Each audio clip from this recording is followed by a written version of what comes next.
Welcome to மெய்யொலி maths.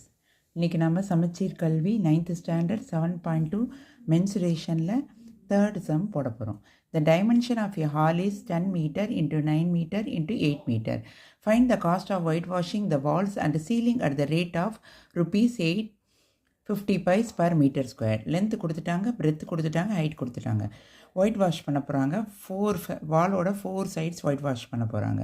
அப்புறம் ceiling white wash பண்ண போகிறாங்க. 4 சைட்ஸ்னாலே நம்ம என்ன கண்டுபிடிக்கணும்? Lateral surface area.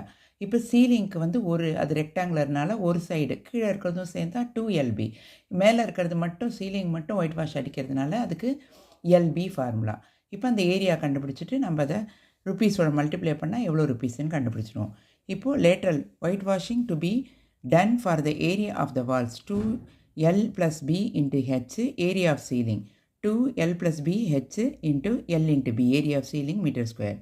2L வந்து 10, B வந்து 9 into 8. இது L வந்து 10, B வந்து 9.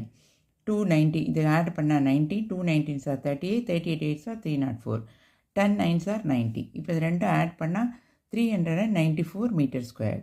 இப்போது நம்ம அந்த 4 சைடும் சீலிங்கும் ஏரியா எவ்வளோன்னு தெரிஞ்சிருச்சு. இப்போ cost of white washing per metre வந்து ருப்பீஸ் 850 paise கொடுத்துட்டாங்க. இப்போ நம்ம ஏரியா எவ்வளோ கண்டுபிடிச்சோம்? 394. இது ஃபுல்லாத்துக்கும் நம்ம ஒயிட் வாஷ் அடிக்கிறதுக்கு அந்த 850யோட 394 மல்டிப்ளை பண்ணால் we will get rupees 3349. That is the answer. ஏதாவது டவுட் இருந்தால் கமெண்ட்ஸில் கேளுங்க. சேனலை ஷேர் பண்ணுங்கள், சப்ஸ்கிரைப் பண்ணுங்கள், லைக் பண்ணுங்கள். தேங்க்யூ ஃபார் வாட்சிங்.